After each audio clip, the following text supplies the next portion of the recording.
I age so fine. I'm green like fine tea. My mama raised me right. I choose my business wisely. I be in the cut thinking like, will I let it kill me or let it guide me? I mean, I thought good grades would make me happy, but they didn't. I mean, people look at me and think I'm finished. Hate this back and forth. I think it's tennis. I mean, we can go to the dentist because we can get to the root of all of these problems. I stay in pursuit. I stay on the run. I stay on the go. And I swear you can parry. I swear you can dodge, but I swear I will swing till y'all niggas is done because your mirror isn't my mirror. Your censor of the world might be on the curvature of my earth. My worth isn't your worth. If you're rotted and eroding, don't assume my glow is extra or fake or too much. You must not wipe your eyes often. Your vision is frayed. While my perspective and spectrum grows by the day, your tunnel vision shows no interest towards me because I'm not the depiction of what you've painted, tainted by trauma, drama flowered by the past, passed down like notes. Nodes are strained from screaming the same stories for ages. You hide behind this mirror, the two-way, so I cannot see. But once the glass is shattered, I know you will hide from me whilst I pay you no mind. I annoy myself and my peers with the praise I shower with myself. Your mirror is not my mirror. You are lost, and over me you have no power.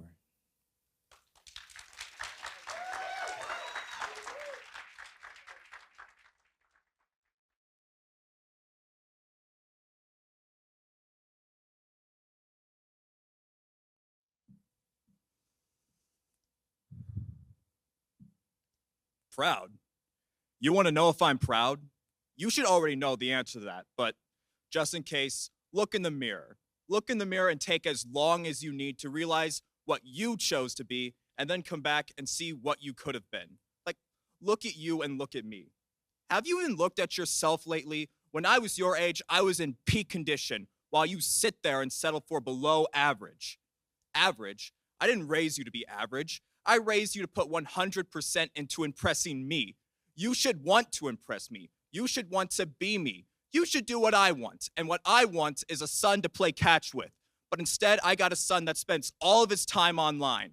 Time he should have spent being something he's not to make me look good. Time he should have spent trying to appease me. Time for you to wake up and realize that when I dragged you to sports, I was doing you a favor. But I never understood why I had to force you. I like them, so why wouldn't you? Why do you not like what I like? Why are you not like me? Why do you insist on being yourself when yourself isn't good enough? And I'll take an educated guess and say it'll never be enough. Yourself isn't good enough for me. Yourself isn't good enough for anyone around you, and yourself isn't good enough for your mom. Your mom. Maybe that's what went wrong. You were raised by your mom, and that's what made you so weak. Your mom filling your head with nonsense. Nonsense like it's okay to cry. It's okay to not like what the other boys like. It's okay. It's okay. It's okay. It's okay. It's okay. It's okay. It's okay to be you. It's okay to be me.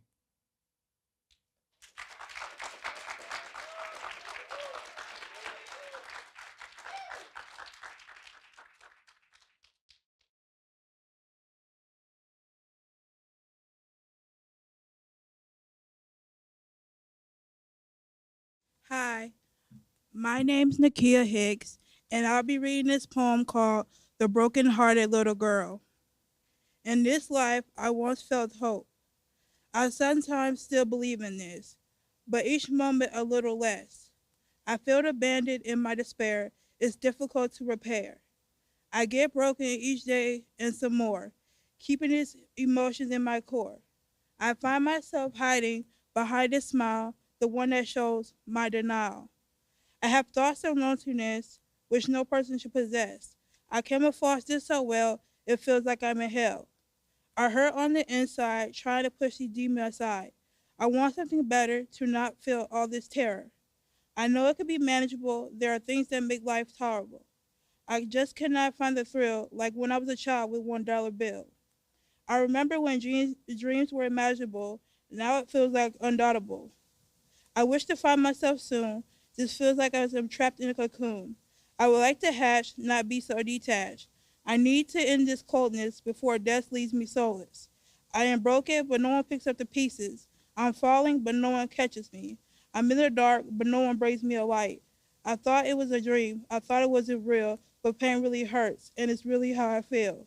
Memories keep coming back, and so do all the tears. I hear your voice, and as quick as the smile came, it quickly disappeared. I don't know what is happening because you always held my hand.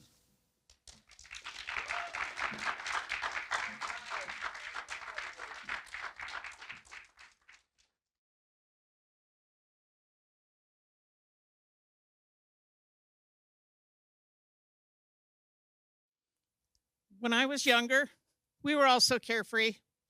Our biggest problem that we faced was whose turn it was on the swings. 1921, Dick Rowland, Tulsa, Oklahoma. We didn't know about any isms. We were all friends. Well, except for the boys, they had cooties. 1923, Jesse Hunter, Rosewood, Florida. Growing up, learning about hatred, especially hatred of anyone who was not exactly like who we were told to be. 1937, steelworkers strike, Chicago, Illinois. I was, I think, a good student of history, if not a fond student of history. I learned about wars, and I learned about slavery. I even learned about the civil rights movement. 1947, Jonah Smith and 6 others, Anguilla, Georgia. In my heart of hearts, I thought our great country was heading in the right direction. I thought we were correcting the wrongs of our past. 1968, Cleveland Sellers and 200 other protesters, Orangeboro, Florida. I was mistaken. I spent a great many years in foolish ignorance, believing in the dream of a better country for everyone. 1973, Joseph Henry Adams and 31 others, New Orleans, Louisiana. For 15 years, I wore the uniform and served this country I was so proud of. I knew I was making a better place for everyone. 1979, Textile Workers Union, Greensboro, North Carolina. Now that I know how little I know, I feel shame for these things I didn't know, for what they didn't teach, for actions that came before and continue to this day. I see now that the only people I made things better for were people just like me. 1985, MOVE organization, Philadelphia, Pennsylvania. Now that I know how little I know, pride and shame war within me, and I wonder, how can I be so proud of this country I love so much while it has and continues to commit such shameful acts? 2012, Sikh Temple, Oak Creek, Wisconsin. Now that I know how little I know, how do I reconcile that pride and shame? 2023 and onward, who will be next? Where will it happen? Now that I know how little I know, how do I find the things that need to be changed when I don't even know what they didn't teach us? Thank you.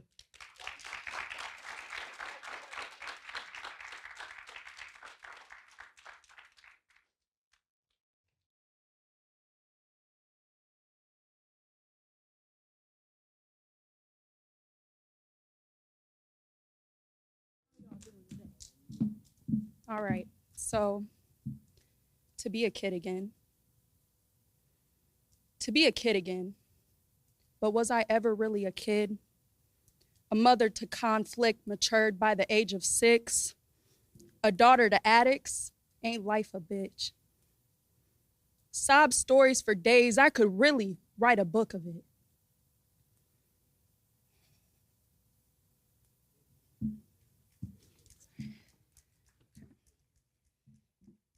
My father taught me how to be a woman, sorry.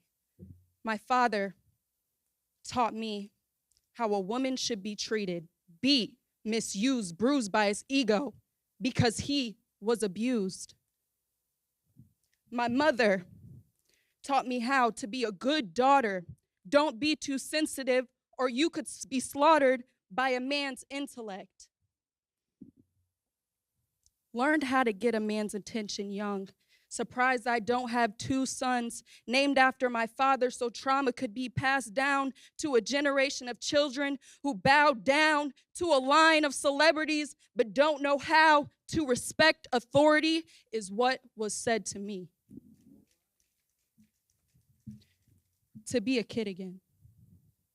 I'm so small, yet the world is so big, ignorant to excuse, tolerant to abuse. Can't explain how much I want to relive the past traumas because healing is a pain, much like reliving, I'd rather forget. Thank you, baby T, for all you went through, because your misuse is what makes you, you. Thank y'all.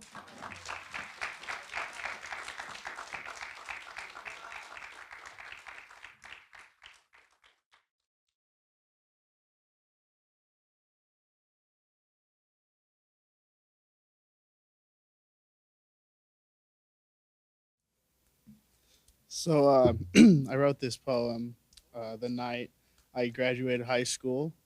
I had just got done hanging out with all my friends, and I was very sad. The time we spent together on the day before summer, we made the day last, and it seemed like forever.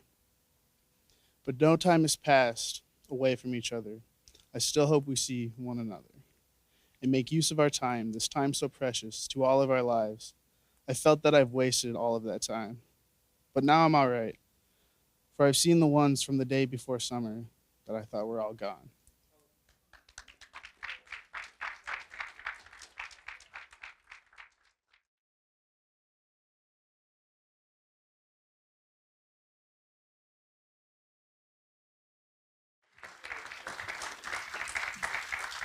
For context, this is my third or fourth poem written at 1 p.m. today.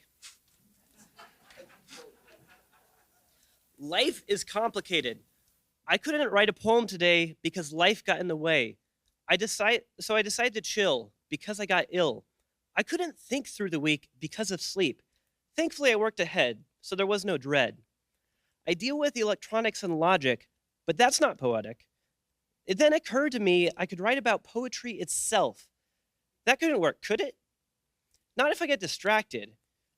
It takes time to convert logic into poetry, and I don't have any in my spice cabinet. Maybe, and June Beetles make a pun, but that's a little bit overdone. I was thinking I could write about life, so I decided to check in on my incubator for chickens, and it quit kicking, so I got to fixing.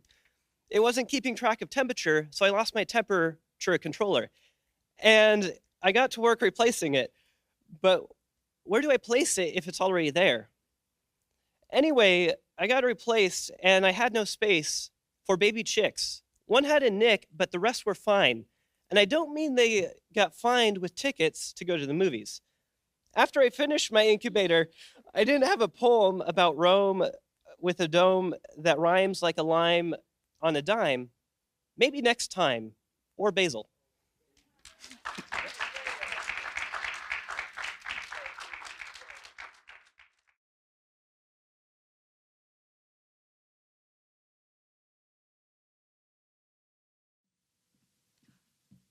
Good afternoon, everyone, ladies, gentlemen, Ryan, and everybody else. I love you. I didn't know which piece to perform, so I'm going to, can you hear me? I got a big mouth. First, I want to thank all my performers. Give it up. Give it up. You all did an awesome job. Ryan, you talked me into trying to move out here so I can be available for our other events. Ladies and gentlemen, I didn't know which one I wanted to do this evening. The Mask by Paul Laurence Dunbar or Phenomenal Woman. Which one did you want to hear?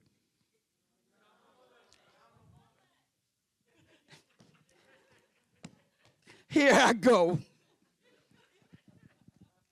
Pretty women wonder where my secret lies. I'm not cute or built to suit a fashion's model size. But when they see me coming, oh, they think Granny telling lies. And she says, it's in the stretch of her arms, the span of her hips, the stride in her step. Hey, the curl in her lips. I'm the woman, phenomenally phenomenal woman. That's me. I walk into a room just as cool as you please. Now, to the men, the fellows stand or fall down on their knees. Then they swarm around me like a hive of honeybees. And I say, it's the fire in my eyes, the flash of my teeth, the swing in my waist, ooh, the joy in my feet. I'm a woman, phenomenally phenomenal woman. That's Granny. Now you understand just why Granny's head ain't bowed. She didn't have to jump, shout, or talk real loud. When you see me coming, kings and queens, you ought to be proud. And I say, it's the click in my heels, the bend in Granny's hair, the palms of her hands, the need in her care. She's a woman, phenomenally phenomenal woman. That's Granny. Thank you.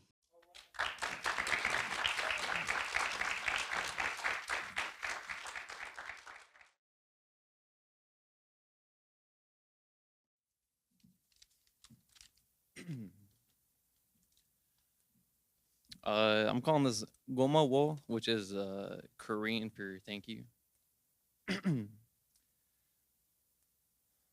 I'm Clarence Anthony Baker, or at least that's the name my parents gave me. Sometimes I'm simply just Claire. Sometimes I only exist and feel I have no name. But as long as it's with love, I really don't care what you call me, as it's better than feeling empty all the time. I'm Clarence with a K, but I'm not okay. But that's on the inside. What I have on display for the world to see is different. I'm happy, I'm kind, I'm intelligent, I'm well put together, I'm caring, I'm loving, I'm attractive, I'm confident, I'm spontaneous, I'm funny, I'm authentic, I'm honest. I'm a bright ray of sunshine to help illuminate this dark world. I'm perfect.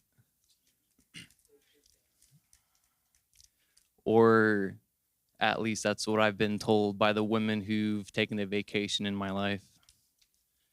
As their trip ends not too long after they find out I'm not perfect, but I'm human. I'm Claire with a K, and I'm starting to feel okay.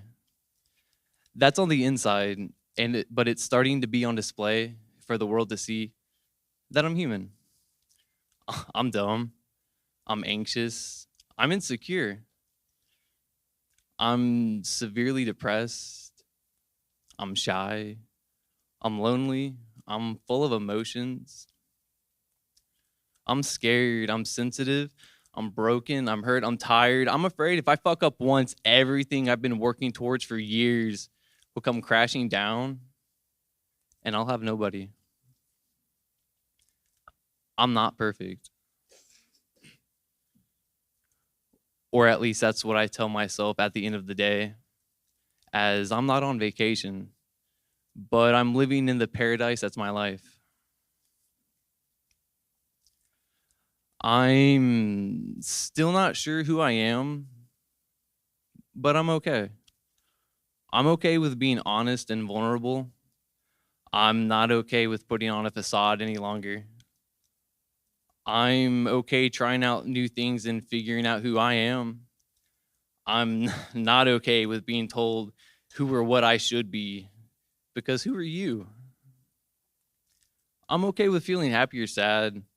I'm okay with feeling anything really, because it's better to feel alive than dead inside all the time.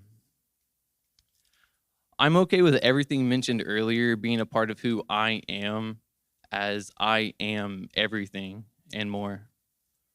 I am complex. I'm human. I'm okay with change because it's the only constant we have in this world. I'm okay consistently being my authentic self because I want to be the change in this world. I'm okay.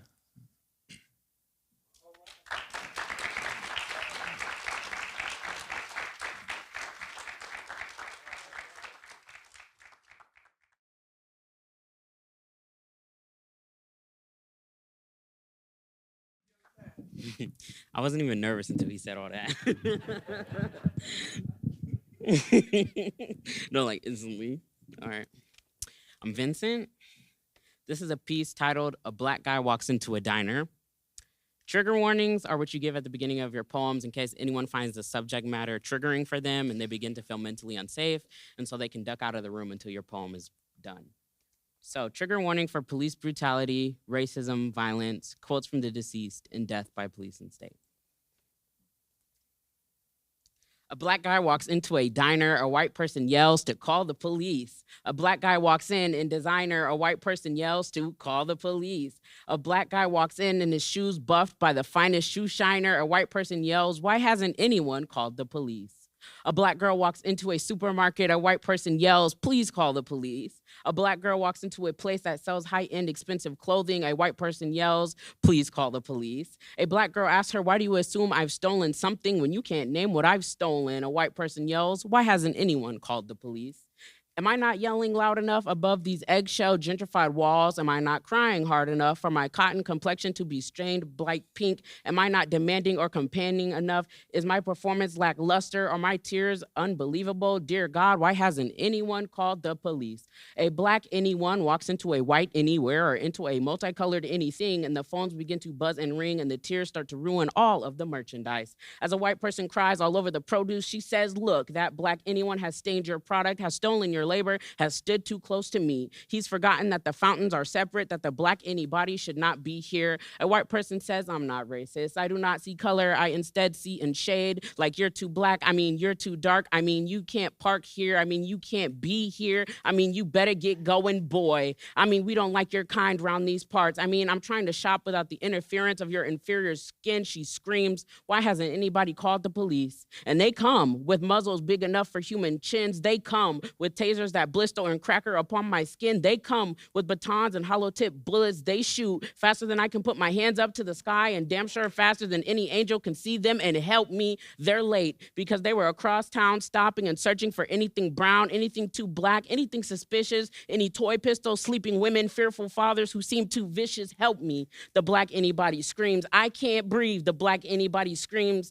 What are you following me for? Mom, I'm going to college. I don't have a gun. Stop shooting. You shot me. You shot me. It's not real. Why are you guys here? You want to kill me? Please don't let me die. Shoot me now. Kill me now. I didn't even do nothing. I don't want to die too young. Officers, why do you have your guns out? A black guy walks into a diner praying that nobody calls the police.